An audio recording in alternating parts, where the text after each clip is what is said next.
Sometimes it feels like self-advocacy is never ending, but that's only because it is. Yeah, hate to break it to you. The battle doesn't stop. The battle doesn't stop. Yeah, I'm sorry. I'm sorry for the bad news. It's in the title, Warning Honesty Ahead. You know what you come here for. But the good news is, you will get better at it. Even if other people don't always get better at listening. Yeah. I've been self-advocating for many years. I started living with disability, been living with it for like 15 years, something like that. And I've been getting formal care for my disability for about 10 years. And in the early days, I didn't really self-advocate a lot. I kind of went into this assuming that people working with disability care would like automatically listen. That like you wouldn't have to tell people twice, please listen to my needs and please, listen to my own experiences and respect me. Please respect me. I didn't think that I would have to say that twice. Spoiler alert, I absolutely did. And still, it wouldn't stick all the time. So I really had to learn to speak up and self-advocate and self-advocate and self-advocate and self-advocate and self-advocate. You kind of have to do it a lot. The thing that I can kind of liken it to is if you don't have sugar in your tea and then someone's making you a cup of tea and you say, no sugar, thank you. They're like, yeah, so how many sugars? No sugar. All right, yeah, but you'd want it sweet though, wouldn't you? So you'll have a sugar, right? No sugar for me. Oh, okay. Oh, I should just put a cheeky sugar in there. No, I'm on a sugar-free diet. I don't eat sugar. Alrighty. So we're all having sugar in our tea, aren't we? It was sugar in everyone's tea? Not in mine. No sugar in mine. Okay. And then they hand you your tea and you drink it and you're like, there's sugar in this. Yeah. I don't eat sugar. Well, how was I supposed to know? You're like, I think I told you. I think I told you once or twice. I feel like I was clear. And it's tiring. It can get really tiring, especially because like after you get ignored or dismissed a couple of times, you start to think, maybe my needs are a little too much. Is it a me thing? It's even like in so many situations where you get ignored multiple times, you start to think it might be a me thing. You know, in times when you're like, please don't touch me, please don't touch me, please don't touch me. People continue to touch you. You start to think, maybe I'm asking for a bit too much to have personal space and boundaries. And for me, so ever since I started getting care, I had a personal policy. I had a hard boundary. I do not work with people that I haven't met. Fairly simple.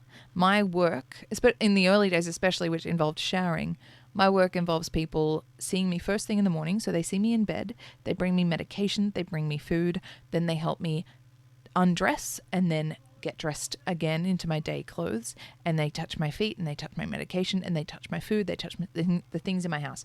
I don't want somebody that I've never met before in my life to be doing those things to my body, to my house, to my stuff, to my shit. Like, no.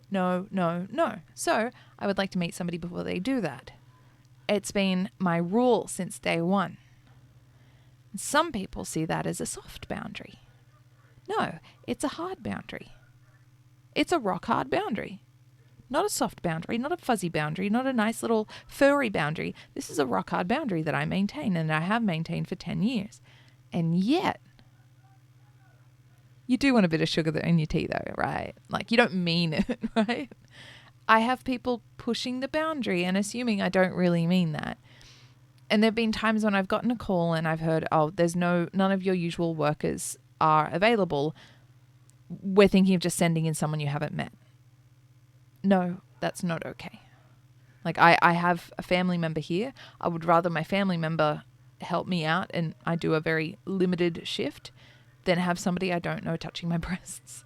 And I say that on the phone. No, I don't want a stranger touching my breasts. Thank you. And the people on the phone will sometimes get really uncomfortable. Like, we don't need to say that.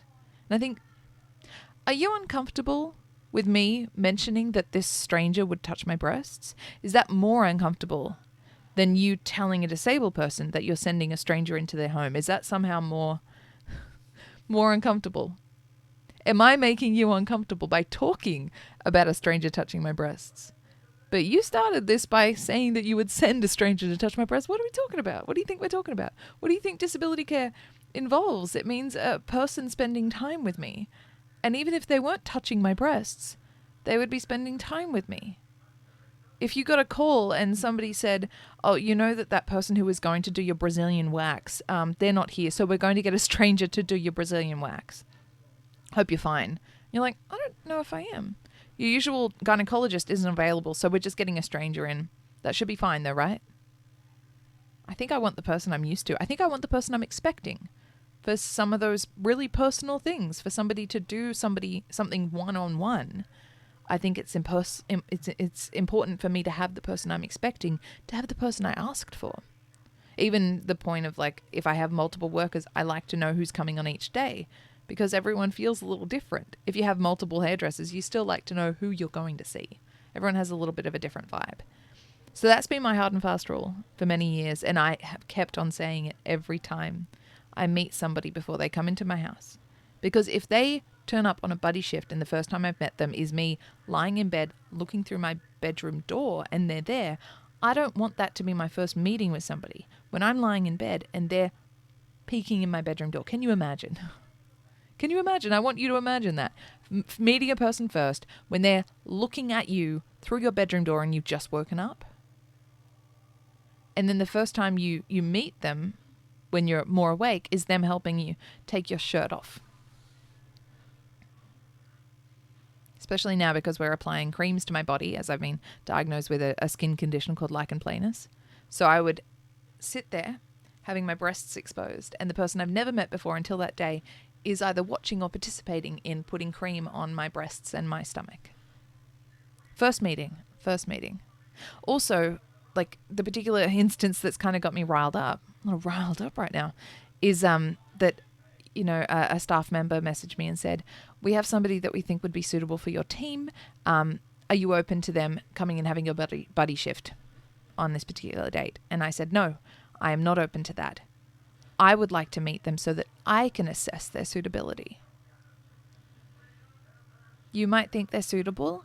I would like to talk to them and confirm or deny their suitability. I would like choice and control. I don't want somebody else saying, I think that this person will be good for you. I think that you would feel comfortable with them coming into your house while you're sleeping. I think that you'll be fine with them touching your body. I've decided that you should be comfortable with them touching your medication first thing in the morning and touching your food. I think we've assessed their suitability for you and we've decided that they should be free to come into your house. No, hell no, F no. I will meet them. I would like to chat with them, build up a bit of a rapport so that when I see them through my bedroom door, I can think, oh yeah, I know that person. I've met them before. We had a nice chat about cupcakes, you know? I've got a nice memory with them. I'm comfortable with them. I know that they like horses or something, so that I'm not on the back foot where they know all about me and I don't know anything about them. That's not fair. That is not fair. And just because I need workers shouldn't mean that I have to rely on everybody else's assessment of who's right for me. I absolutely still retain the right to veto people. I've had workers where somebody says, oh, I think they'll be suitable for your team. And then I've met them and said to somebody, no, they're not coming on the team. They're not coming on board. I do not want them in my bedroom. I do not want them in my house. The vibes aren't clicking. I don't want to work with them. So it's important for me to have that right. It's important for every person with a disability. So when it comes to self-advocacy, you need to keep going. And it often won't get to a point where it's like a self-propelling machine. It won't get to a point where it's automated, where you've done enough and you can just let the machine go. You will still have to ride this machine. You'll still have to drive this bus. And it's important to keep going. It's important to keep telling people, no, that's not good enough. I will keep advocating for myself. Because if people think that you won't, then they will make assumptions. They will assume, well, this person won't speak up, so we can do these things. If you say, oh, I guess that's okay, if you guys think that's okay, then people will push the boundaries because they'll think they're soft boundaries. If you have a hard boundary, You commit to that boundary and you tell people why you have it. People will be more likely to respect a boundary if they know why it's there. I said openly, I am not open to that because I do not want a stranger touching my body, touching my medications, and seeing me in bed first thing in the morning. And I said, I have the same policy as I have always had. I do not work with somebody if I've never met them. I think it's fairly simple and straightforward. I don't move from that. So self-advocacy doesn't stop, but that's not necessarily a bad thing because it means you get to teach more people. It honestly shouldn't be on us to teach people. I do think that people with disabilities are great teachers. We shouldn't be. We shouldn't have to be. You really shouldn't have to be teaching everybody in every conversation you have, but sometimes that's the way it works. But self-advocacy is a good skill to have, is a good skill to continue practicing. Sometimes we're too bloody tired, but we have to do it anyway. I was not ready. When I got this message, I was already having a crummy day, and I still had to message and self-advocate. I didn't want to do that. I didn't expect that from this team. I thought that we had an understanding. But sometimes people can slip up, and sometimes people who usually advocate for people with disabilities can get under the assumption that, oh, I know how this works, so I'll just advocate for them without checking with them. I will step on their toes accidentally. And we need to kind of step up and remind them, I'm here. Actually, I'm here. I can speak for myself, and I'm not happy with this. And today is the International Day for People with Disabilities. So today is the day to speak up about self-advocacy. I presented at a wonderful group today, the Rumor Lunch and Learn, and talking about how there's a lot of inclusion and a lot of accessibility when it comes to people with disabilities being in congregations, being in audiences, being spectators. We need to do more work for us to be leaders and presenters and speakers, because we're not expected to be that. We're expected to be a part of the group, but not really a vocal part of the group. And self-advocacy is absolutely about being vocal. So yeah, be vocal, be out and proud as much as you can. If you have needs, make sure they're known. And if you are somebody who struggles with verbalizing needs, make sure that there is something written down. And if you can itemize something where you have your personal policies, write them down like a policy list. Give them a taste of their own medicine, If they have policies, you can have your own policies. And you can, if somebody says something, you say, look at policy A. No, I do not want that. Look at policy 6. Oh no, but we just need to do, look at policy 6. I do not work with this. I do not deal with this. I do not do this. You do not change my routine without a day's notice. You do not drive me in this kind of car. You do not put me far away from windows. You know what I'm saying? You can write your personal policies and say, these are the things I need respected. Get somebody on board to help you write out those policies. Talk to your organization, talk to your provider, and get them to look at them and say, these are the things that I require. Can you meet these needs? And if they say yes, hold them to them. Hold them to them. Say, you said you can meet these, and now I'm holding you to that because I meant to sign an agreement that says I will live up to your expectations. I have expectations of you as well. Yeah, self-advocacy, never-ending battle, but it's important. It's important, and you're worth fighting it, especially if you have other people to fight with you and other people where you can say, they broke my policy. And somebody else can go to bat for you as well. That's incredibly important. Self-advocacy doesn't mean doing it on your own. Self-advocacy means recognizing what you yourself need and making sure that you can get the battle going. So self-advocacy can absolutely involve a team. But yeah, it's about recognizing what you and yourself need, respecting yourself, and then making sure that those needs are met. However necessary, whatever means necessary.